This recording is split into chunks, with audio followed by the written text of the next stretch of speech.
Our Prophet ﷺ said, hadith is in Muslim Imam Ahmad, that most of his followers will be from the Yahud. Now, this leads us to a very interesting issue and tangent. We had mentioned last week, that the Christian belief is very similar to our belief, especially the evangelicals, that Jesus is the Messiah and he shall come back towards the end of times, that there shall be a false Messiah, the Antichrist, and that Christ and Antichrist will fight it out, and that Christ will win over the Antichrist in the great Armageddon. In this rough skeleton, we are the same. No issues. Now, with the devil's in the detail, and they have a lot of other ikhtilafat, but in this skeleton, evangelicals, Baptists, Muslims, we all believe the same thing. Of course, there are many differences of them. We do not have this as an explicit mention, but they do. And that is that this will only happen when the Bani Israel are gathered in the Holy Land. Okay, this is the belief of evangelicals, that Jesus will only come back when all of the Bani Israel are gathered in the Holy Land. And therefore, because they want to see their Lord and Savior, they are eager to bring the Bani Israel to the Holy Land. Are you guys following? I'm being so they want the people of that faith tradition to go to that land. And it is because of this that some of the most hardcore Zionists are not people of the Jewish faith. They are evangelicals. Because it is their aqeedah. It is their aqeedah that with the return of the promised people to the promised land, their Savior will come back. So they want to expedite that. Now, ironically, they believe when the Savior comes, one of the first things He's going to do is to get rid of those who didn't believe in Him. And primarily, according to their aqeedah, the people who tried to kill Him, or actually succeeded in killing, because they believe they succeeded. Now, this is the irony of ironies. Think about it. I need you to understand my point here. This group wants to expedite and support the Bani Israel to go to this land with the aqeedah that they will all be destroyed in that land. You understand this? They are ardent Zionists, and they have no love for the people whom they are helping. On the contrary, their aqeedah is that the very people they're helping, you understand this point, right? Wallahi, ajab al-ujab, ajib. How can the other group accept their aid knowing that this group wants us dead? And my mind was perplexed, and I actually, I am an interfaith person, I'm involved in whatnot. I had a friendship with one of the rabbis of Memphis, and we would go out to lunch every few weeks and whatnot. It's good to have interfaith and friendship, and we got to a very frank point. So I actually asked him, I said, aren't you embarrassed to accept help from people who think that helping you will eventually cause you to be killed? Yani, isn't there some haya sharam, some dignity, some izzah? Like the very people who want to get rid of you, they're helping you in the aqeedah that you will be gotten rid of.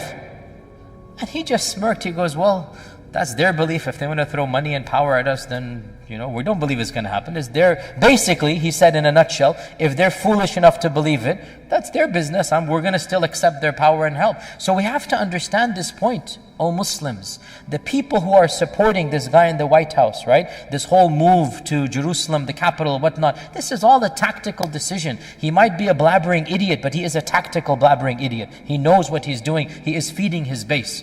Another tangent here, subhanAllah. He is feeding his base. He's giving them the scraps from the table. Why is he doing this? He knows his base is evangelical. He knows this people, they want him. And so they feed him this stuff to do what? Because they want this land to be the promised land for the promised people, so that the Messiah comes and gets rid of these very people to establish heaven on earth and whatnot in the final judgment day. All of this is going to happen. So this is the aqeedah of the evangelicals. By the way, Catholics are different. Please, Muslims, educate yourselves. Don't be kindergarten level in your education and just extrapolate. Every Christian group is different. Every firqa is different. Learn your firaq if you want to get involved in this issue. Otherwise, do not speak. Speak with knowledge or remain silent. Various groups have different aqeedas. The Mormons are different. They have their own beliefs. The Seventh-day Adventists are totally different in this regard. And of course, the evangelicals, which is of course the default in the state, the Baptists and whatnot, these are the ones that we're talking about now. And their aqeedah is in some ways very similar to ours, in some ways it's different. So that's the Yahud. That's the Christians. How about the Yahud? How about the Yahud? What is their belief in the Masih? And why is our Prophet ﷺ saying that the majority of the followers of Dajjal will be from that group? Well, in Jewish eschatology, the term Masih, it refers specifically, they do have this aqidah, and it refers to a future king from the line of David.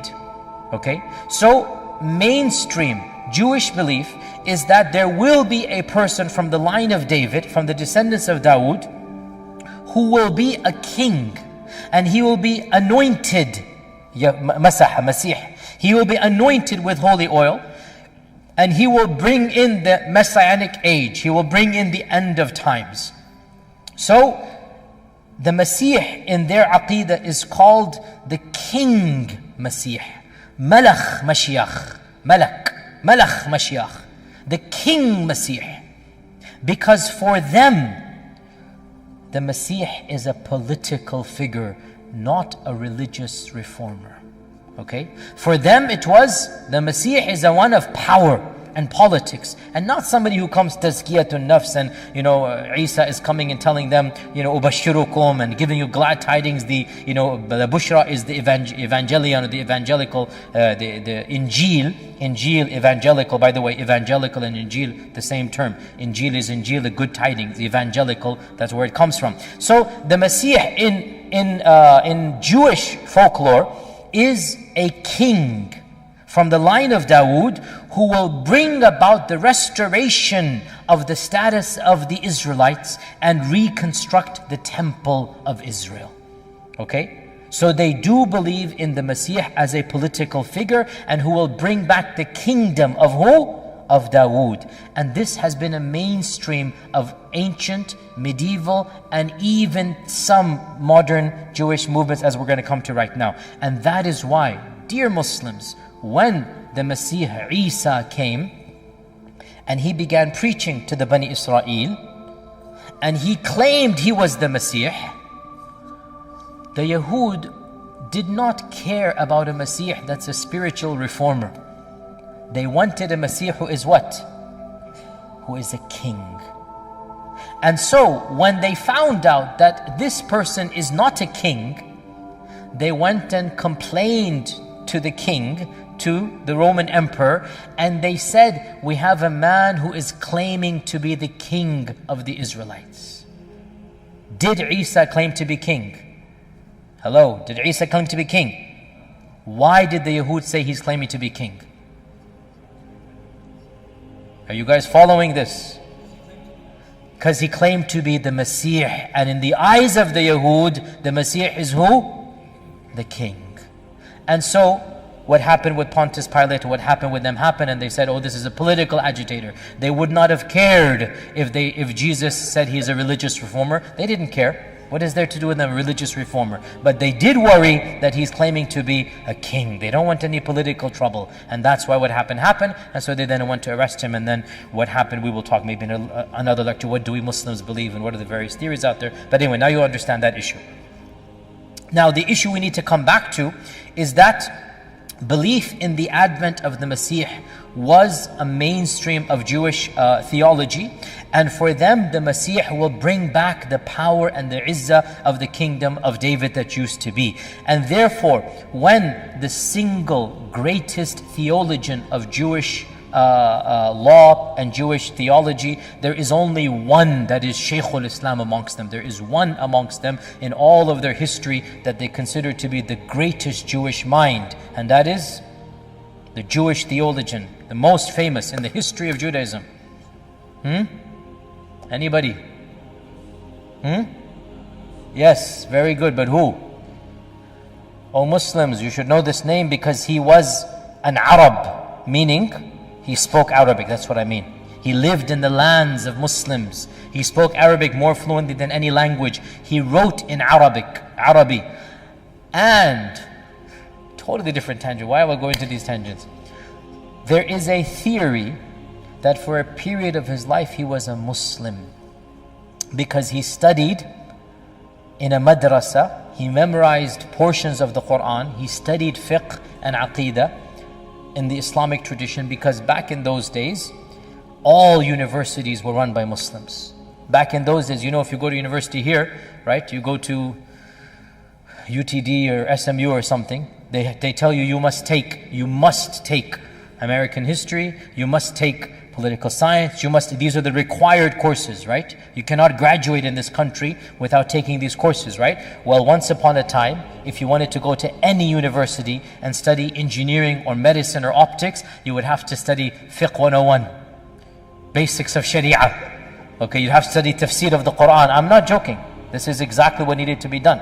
Okay, that was that. So, Musa ibn Maimonides, you should know the name. Maimonides, memorize this name. This is the single greatest intellectual of Jewish history completely. They call him the chief rabbi, Rambam, the chief rabbi. He was the greatest rabbi in the history of Judaism. He codified Jewish law. The Jewish law that he codified is basically after he studied Islamic Sharia. Now he's writing a book of fiqh.